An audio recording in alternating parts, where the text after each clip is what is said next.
तो आपके साथ हुआ, फिर वहां से आप निकली कैसे? क्योंकि जितना मुझे नॉलेज है आप उन लोगों के अंदर एकदम घुस गई थी।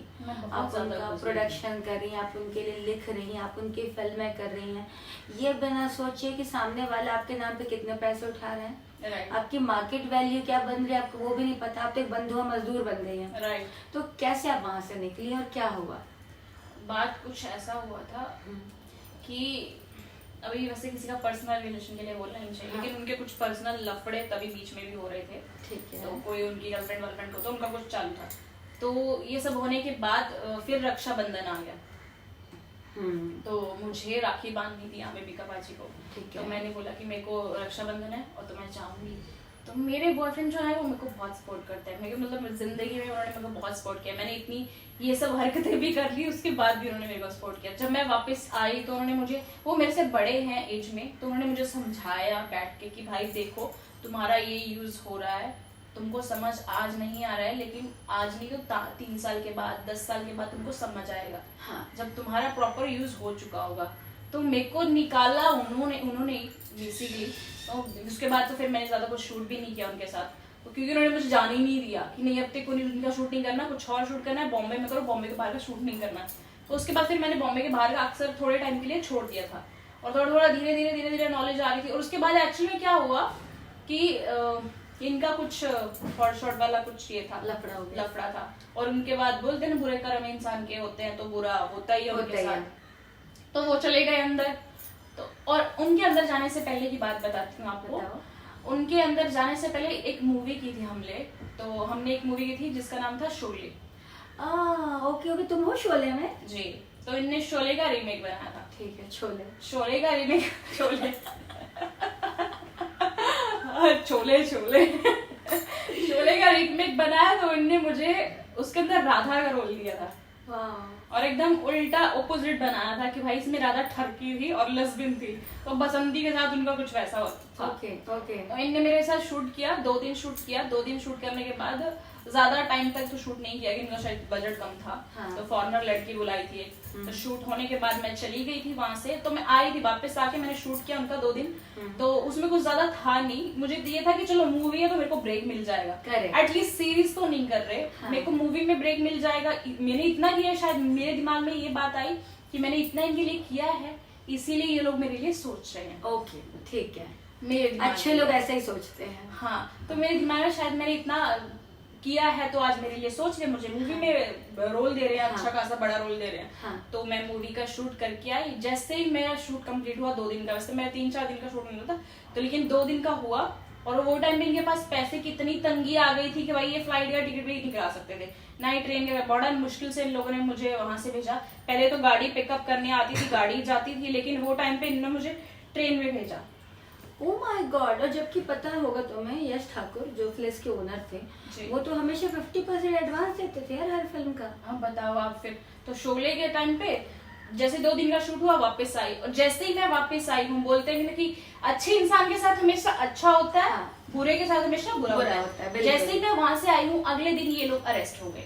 Oh my God. अच्छा एक बात बताओ, उसके पहले मैं अरेस्ट हुई थी है ना, पूरी दुनिया में न्यूज थी और तुम वहाँ थी वो पूरी पंचायत के साथ में। तो मेरे लिए वहाँ क्या क्या बातें हो रही थी? मैंने सच बताऊं तो वो टाइम पे आपके लिए कोई बात नहीं सुनी, क्योंकि शायद से लोगों को पता चल गया था कि भाई अब इसके सामने बात नहीं कर सकते। ओके।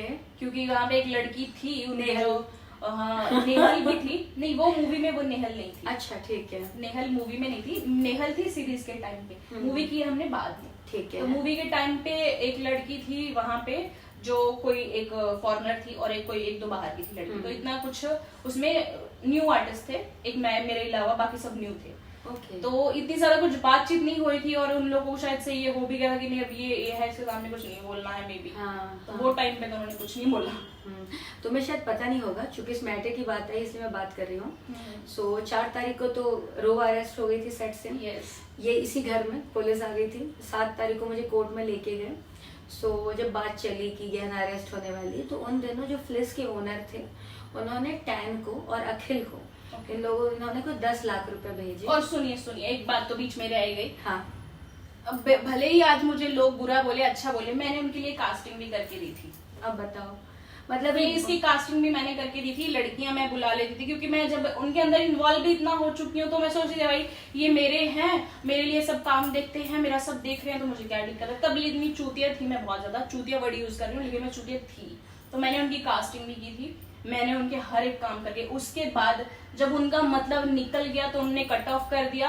और जबकि मेरे को लगता था कि नहीं शायद मेरे लिए अच्छा है, मेरे लिए सब चीजें सही हो रही हैं, बट वो मेरे लिए नहीं हो रही थी। और शायद मेरी एज कम थी या तो मैं इतनी मैच्योर नहीं थी, इसलिए मुझे वो चीजों का पता भी नहीं था। तो आपने इतना किया, उन लोगों ने आपके लिए क्या किया? उन्होंने मेरे लिए कुछ नहीं किया, कुछ नहीं किया, कभी एक्स्ट्रा 5,000 रुपए तक भी नहीं दिए।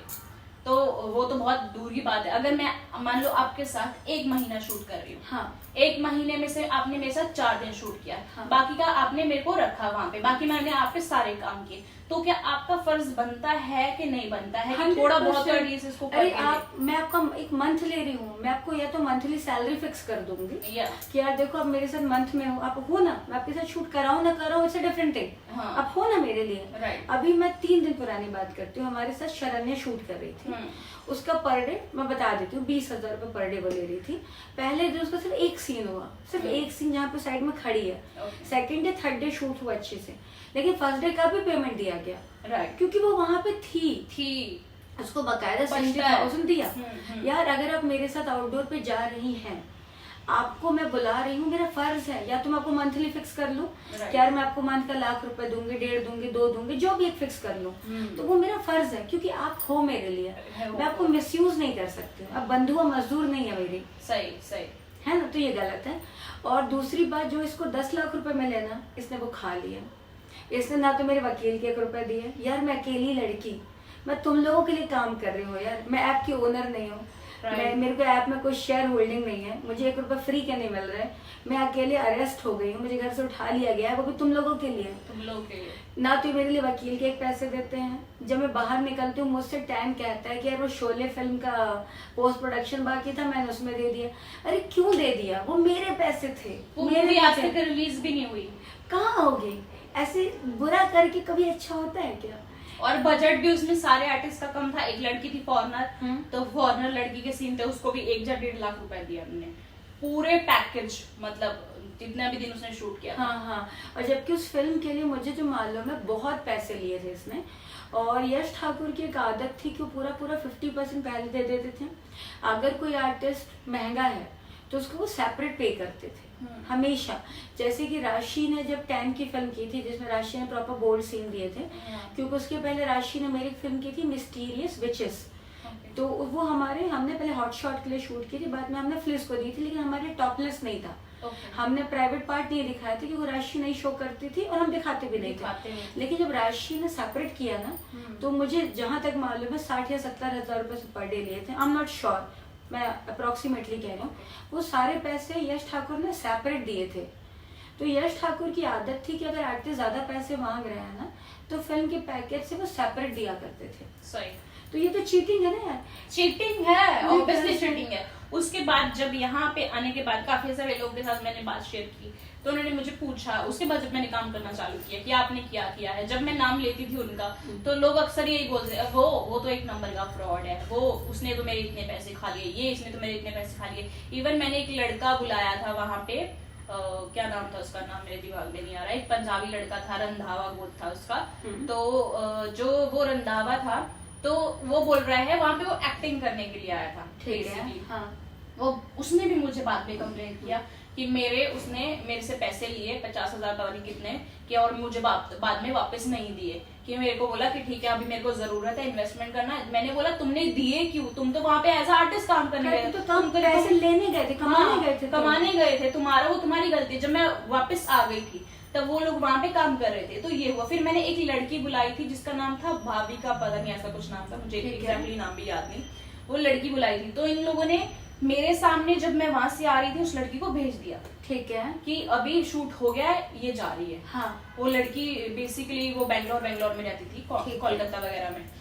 तो उसके बाद इन लोगों ने वो लड़की को दोबारा बुला लिया। ठीक है। मुझे नहीं बताया, मेरे आर्टिस्ट है, हाँ आप मेरे को बताओ तो सही। करेक्ट। कल को कुछ होगा तो मैं तो फिर मेरे को ही बोलेगी ना वो कि दीदी आपने काम दिलवाया था। तो मैंने उसको बोला कि ठीक है, अगर देखो उसने भी मुझे नहीं बताया, उसने मेरे से छुपाया। मैंने बोला मुझे कहीं से पता, मैंने ठीक है कर रही तो करने दो, कोई बात नहीं, इट्स ओके। और जब उसका काम हो गया तो उसने मुझे बोला अरे मेरे कपड़े भी उन्होंने रख लिए और मुझे पैसे भी नहीं दिए, मुझे फ्लाइट का टिकट करके भेज दिया और मैं एयरपोर्ट पे बैठी हूँ, दूसरी फ्लाइट नहीं मिल रही, मेरा ये हाल हो गया, पैसे नहीं दिए। उसके बाद भी उसने 1-2 महीने तक मेरे को यही चीज बोलती रही। और इवन उसकी जो सीरीज थी, उसकी सीरीज का नाम तो मुझे एक्जैक्टली याद नहीं, लेकिन उसकी सीरीज रिलीज होने के बाद भी उसने बहुत ये किया, उसके बॉयफ्रेंड को पता नहीं कुछ धमकी वमकी, पता नहीं क्या मैटर था। तो उसने मुझे बोला कि अरे मेरे साथ ये हो रहा है वो। मैंने बोला आप मेरे को बता के नहीं गए। करेक्ट, ये आपका फर्ज था, तुम अब स्टैंड कैसे लोगी? तुम तो हो ही नहीं पिक्चर में। नहीं हो, मुझे जब पता ही नहीं है कि आप किसी के पास जा रहे हो तो फिर मैं कैसे ये करूं? मैं तो खुद के लिए तब ये थी, लेकिन इन लोगों के लिए तो कर रही थी, जिनको मैं बुलाती थी प्रॉपर जो भी चीजें होती थी मैं उनको करके भेजती थी। अब उससे वो लड़की मुझे बोल रही है मैं कहाँ से ये करूँ, आप मुझे बता दे तब की बात है। तो बोले उन्होंने बोला था नहीं बताओ उनको। तो मैं तो पहले भी कभी परसेंटेज नहीं खाया, करेक्ट ना कभी आज खा रही हूँ, मैं वो कब काम करती ही नहीं हूँ। और उसके बाद मैं आपको डायरेक्शन करने लग गई थी। उसके बाद मैंने 3-4 सीरीज में किया, लेकिन मैंने अपना नाम नहीं दिया बेसिकली। तो नए प्लेटफॉर्म के लिए तब किया, तो ओटीटी तब बहुत फेमस हो गए थे। हाँ, अरे उस समय तो ओटीटी इसका एक अलग क्रेज आ गया था, तो इसलिए मैंने तभी किया। लेकिन वो फिर मैंने बोला भाई मेरी गलती नहीं है, इसमें आपकी गलती है, आप मेरे को बताते तो वो मैं कुछ बोल पाती उनको, अब मैं कुछ नहीं बोल पाऊंगी। तो एक बार मैंने फोन भी किया, बोले अरे नहीं उसको तो पूरा पेमेंट दे दिया था मैंने, वो झूठ बोल रही है, अब मैं इस पे क्या बोलूंगी? ना तो मैंने उसको देखा ना इसको देखा। हाँ, लेकिन अगर एक बात बताओ यार, ऐसे मतलब भले आपने एक फिक्स अमाउंट टैग किया, मैं कहती हूँ आपने भले 5 रुपए आप दे रहे हैं, राइट, लेकिन आप वो दे यार, वो लड़की को उम्मीद से आई, अपने कपड़े उतार रही है, आपके हिसाब से काम करे, 12-12 घंटे की शिफ्ट करे, समटाइम्स 15 घंटे की भी शिफ्ट होती है।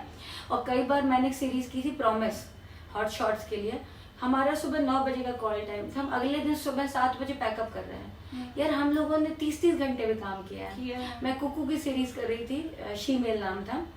हम लोग का शूट कैसे होता था, सुबह 9 बजे शूट शुरू होता था, रात को 3:30 बजे पैकअप। थर्ड डे हमारा शूट सुबह 7 बजे शुरू हुआ, अगले दिन दोपहर में 12 बजे पैकअप। यार हम 40-40 घंटे लगातार काम कर रहे हैं, और उसकी पता आर्टिस्ट के पैसे नहीं दो, पैसे तो दो। वही तो बात है। अब मैंने उसके बाद छोड़ दिया, मैं उनसे कट ऑफ हो गई। मैंने बोला ठीक है अब मुझे नहीं करना, अब हो गया। नहीं, ये अच्छा हुआ, पता समटाइम्स एक स्टॉप बहुत जरूरी है। एक ना फुल स्टॉप लगने से ना, वो जो आगे की जो डॉट शुरू होती है ना, वो जिंदगी में आपको बढ़ा देती हैं, बट वो फुल स्टॉप लगना बहुत जरूरी है। और वो फुल स्टॉप तब लगा जब वो जेल गया वरना शायद लगता भी नहीं, क्योंकि मुझे अच्छाई बुराई का समझ नहीं आता। हाँ, वो मुझे बहुत देर में समझ आता है। वो जो लोग, पता क्या, एक कहावत है, जैसे आप होते हैं ना आपको वैसे ही दुनिया नजर आती है। हाँ, अगर आप अच्छे हैं ना, क्योंकि आपने ये फ्रॉड लोग देखे नहीं होते हैं, तो आपको लगता है मैं भोली हूँ, मेरे साथ क्या बुरा कर लेगी या क्या बुरा कर लेगा। तो तब तक जब तक ना, कहते हैं ना, फाइनल स्टेज नहीं आ जाता, तब तक आप बनते रहते हो, फिर सामने वाला खुद ही भगवान उठाता है और आपकी लाइफ से उठा के अलग कर देता है कि ले भैया तूने झेल लिए, तेरा हो गया, अब तू आगे बढ़, इसको मैं देख लूंगा या देख लूंगी। राइट।